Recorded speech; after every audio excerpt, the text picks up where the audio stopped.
महाराष्ट्र के जलगांव के गराड़ी बाग के अंदर एक 12 साल के लड़के की राइट लेग मिलती है। जब है ना 12 साल के लड़के की राइट लेग मिलती है तो वहाँ के आसपास के लोगों के बीच हल्का मच जाता है कि आखिरकार ये है ना 12 साल के लड़के की लेग कौन किसकी है।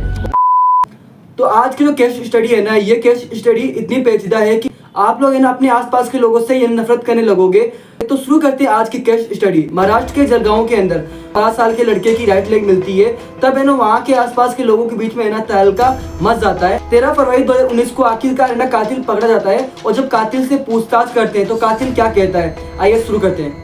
महाराष्ट्र के अंदर एक परिवार रहता है, एक तगड़ू पाटिल, दूसरा उसकी वाइफ गीताबाई पाटिल और तीसरा मंगेश पाटिल और चौथा उसकी छोटी बहन। कातिल कहता है कि 2 फरवरी 2019 को शनिवार के दिन जो मंगेश पाटिल है वो है ना अपने स्कूल गया था। उस दिन शनिवार था तो शनिवार के दिन है ना बच्चों की जल्दी छुट्टी हो जाती है गाँवों के अंदर, जिस कारण से जो मंगेश पाटिल है वो उस दिन जल्दी घर आता है। लेकिन जो उसकी छोटी बहन है वो घर नहीं आती है, वो है ना अपनी सहेली के साथ खेलने के लिए चल जाती है। मंगेश पाटिल जैसे ही अपने घर पहुंचता है, मैं कभी भी मंगेश पाटिल को घर नहीं पहुंचने देता हूँ। मैं उसको वहीं जान से मार कर टुकड़े टुकड़े कट कर जलगांव के गराड़ी गाँव के जंगल में फेंक देता हूँ। अब है ना पुलिस वाले उसकी माँ से पूछताछ करते हैं तो उसकी माँ कहती है 2 फरवरी के दिन मंगेश पाटिल अपने घर को आता है, मुझसे खाना मांगता है और ये कहता है कि मम्मी मैं ना फ्रेश होके आ रहा हूँ, अभी आप मेरे लिए खाना निकाल दो। बट उसके बाद जो मंगेश पाटिल है वो घर लौटता ही नहीं है। मैं ना मोहल्ले के अंदर है ना मंगेश पाटिल को हर जगह तलाश करती हूँ। अब है ना मंगेश पाटिल मुझे कहीं नहीं मिलता है। मैं ना शाम तक उसका वेट करती हूँ क्योंकि गाँव वाले लोग ऐसे कहते हैं कि मंगेश पाटिल हो सकता है कि शाम तक आ जाए, जिस कारण से मैं ना शाम तक मंगेश पाटिल का वेट करती हूँ। अब है ना गीताबाई पाटिल ये सब है ना पुलिस वाले को बता ही रही होती है कि तभी है ना उसका हस्बैंड कहता है कि तगड़ू पाटिल कहता है कि जब मैं काम से आता हूं तो मैं देखता हूं कि मंगेश पाटिल गायब है। तगड़ू पाटिल कहता है कि जो मंगेश पाटिल है उसका स्वभाव गांव में अच्छा था, जिस कारण से गांव वाले लोग है ना उससे बहुत प्यार किया करते थे, जिस कारण से गांव वाले लोग है ना उसके लिए हमेशा खड़े रहते थे। इसी कारण से है ना गाँव वालों ने पुलिस वालों को बुला रखा था और पुलिस वाले अभी मंगेश पाटिल के परिवार से पूछताछ कर रही थी। पुलिस वाले जब ये सब सुनते हैं उसके बाद है ना वो छानबीन में लग जाते हैं। 5 फरवरी 2019 को पुलिस वालों को है ना मंगेश पाटिल की राइट लेग मिलती है। अब है ना जो पुलिस वाले वो लोग है ना पूरी तरह से शौक हो जाते हैं कि आखिरकार जो राइट लेग मिली है क्या ये मंगेश पाटिल की है। अब ऐसे कंफर्म करने के लिए वो लोग है ना अपने कुत्ते को ले आते हैं। अब है ना जब कुत्ते छानबीन करते हैं तो जो उनका डॉग है वो है ना मंगेश पाटिल के घर की तरफ जाता है। अब है ना जो पुलिस वाले है वो कंफर्म कर लेते हैं कि हाँ ये है ना मंगेश पाटिल का ही लेग है, क्योंकि कुत्ते है ना उसके घर पर जा रहे हैं। हो सकता है कि मंगेश पाटिल को यहाँ पर लेकर आया गया हो। अब वहाँ के जो एसपी है वो है ना इस केस को अपने हाथ में लेते हैं और ना 50 पुलिसकर्मियों को तैनात करते हैं मंगेश पाटिल को ढूंढने के लिए। अब है ना जब मंगेश पाटिल को वो लोग ढूंढ रहे होते हैं तो एक बात पता चलती है, जब है ना राइट लेग उनको मिलती है तब वो लोग सोचते हैं कि 4 फरवरी को मुनई अमावस्या था, क्या पता तांत्रिक लोगों ने उसे किडनैप किया हो और उसे जान से मार दिया हो बलि देने के लिए। अब है ना जो एसपी है वो है ना सभी तांत्रिकों को बुलाता है और उनसे पूछताछ करता है। तो तांत्रिक लोग कहते हैं कि हम लोगों ने ऐसे किसी बच्चे को नहीं पकड़ा जिसकी एज 12 साल है। अब है ना दिन आता है 13 फरवरी का। पुलिस वाले है ना पूरी तरीके से परेशान है कि क्या करे, आखिरकार मंगेश पाटिल को कैसे ढूंढे।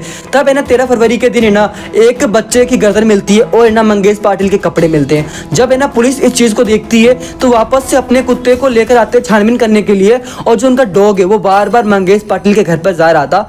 तब उनका शक है ना बढ़ता है कि क्या पता मंगेश पाटिल के रिश्तेदारों ने ही उसे जान से मारा हो। तब है ना आसपास के लोगों से पूछताछ करते हैं क्या मंगेश पाटिल के परिवार की किसी से दुश्मनी थी। तो ना आसपास के लोग कहते हैं नहीं, इनकी दुश्मनी किसी से नहीं थी, बट इनके घर में हमेशा कोई आया करता था जब है ना तगड़ू पाटिल और मंगेश पाटिल घर पे नहीं हुआ करते थे। जब है ना पुलिस वाले छानबीन करते हैं तो पता चलता है जो घर पे आता है वो कोई और नहीं बल्कि तगड़ू पाटिल का भतीजा है। अब है ना पुलिस वाले सोचते हैं कि भतीजा ही तो है, बट उनके दिमाग में है ना एक चीज चल रही होती है, ये तभी क्यों आता है जब है ना घर पे कोई नहीं होता गीताबाई के अलावा। भतीजे का नाम समाधान पाटिल था, जिस कारण से है ना वो लोग है ना उससे पूछताछ करते हैं और उसके ऊपर शक की निगाहों से देखते हैं और है ना जोर जबरदस्ती करने के बाद हवा के अंदर है ना तीर चलाते हैं और उससे कहते हैं हमको सब पता है, पूरी सच्चाई बता दो, हम लोग सब जानते हैं कि तुम उनके घर पे क्या करने जाते हो। जब समाधान पाटिल से है ना पूछताछ करते हैं पुलिस तो वो पूरी तरीके डर जाता है पुलिस की मार से, जिस कारण से वो है ना सच्चाई को उगलना शुरू कर देता है और कहता है कि जब है ना 2 फरवरी के दिन मैं और गीताबाई पाटिल आपस में जब हम लोग है ना गलत काम कर रहे थे उस वक्त है ना मंगेश पाटिल ये सब देख लेता है और हम लोग है ना ये ना बहुत दिनों से करते आ रहे थे, जिस कारण से है ना जो गीताबाई पाटिल है उसको है ना इस बात का डर नहीं होता कि कोई है ना ये देख लेगा। और उस दिन है ना गलती से का दरवाजा खुला रहता है और मंगेश पाटिल आकर ये सब देख लेता है। और जैसे ये सब देखता है तब है ना जो समाधान पाटिल है वो डर जाता है और जाकर मंगेश पाटिल के पीछे जोर का डंडा मारता है और उसको बेहोश कर देता है। लेकिन कहानी के अंदर एक ट्विस्ट और आता है कि समाधान पाटिल अकेला नहीं था, उसके साथ उसका दोस्त राजेंद्र पाटिल भी था जो उस दिन गीता बाई के साथ गलत चीजें कर रहा था। आखिरकार राजेंद्र पाटिल गीता भाई पाटिल के घर पर कैसे आया? राजेंद्र पाटिल और समाधान पाटिल दोनों फ्रेंड थे। समाधान पाटिल गीता भाई पाटिल के घर पर जाता है, जिस कारण से है ना राजेंद्र पाटिल को ये सारी बातें पता थी और इसका फायदा उठाते हुए उसने भी जिस कारण से समाधान पाटिल ने राजेंद्र पाटिल को भी गीता बाई पाटिल के पास ले गया और उसके साथ गलत हरकतें करवाई। गीता बाई पाटिल को सिर्फ चीट करना था, चाहे वो राजेंद्र पाटिल हो या फिर है ना समाधान पाटिल। अब है ना वो गीता बाई पाटिल जब देखती है कि उसका बेटा मंगेश पाटिल ये सब देख चुका है तो वो है ना राजेंद्र पाटिल के साथ मिलकर उसकी हत्या कर कर टुकड़ों में काट कर जलगांव के गलाड़ी गांव के अंदर फेंक देती है और उसके टुकड़े को अलग अलग जगह फेंकती है, जिस कारण से है ना कोई भी है ना ढूंढ ना पाए मंगेश पाटिल को। और जो अंत में कातिल सच्चाई बता रहा था वो कोई और नहीं बल्कि गीता बाई पाटिल और समाधान पाटिल था। ये सुनने के बाद आसपास के गांव के लोगों के रोंगटे खड़े हो चुके थे। और तो देखो यार, मैं ना इस पे अपना ओपिनियन देना चाहूँगा कि है ना देखो कलयुग में ऐसा हो सकता है कि कौन आपके साथ क्या कर दे पता नहीं चलेगा। एक माँ अपने बच्चे का कत्ल करती है या फिर कत्ल करवाती है सिर्फ इसलिए क्योंकि वो है ना सिर्फ गंदा काम कर सके। एक बार आप खुद सोच के देखो, क्या ये कलयुग नहीं है? कलयुग में अभी क्या क्या होना बाकी है आप लोग सोच भी नहीं सकते। और हाँ, अगर इस चैनल पे आप लोग नए हो तो सब्सक्राइब करना मत भूलना। और हाँ, इस वीडियो को एक बंदे को शेयर कर दो।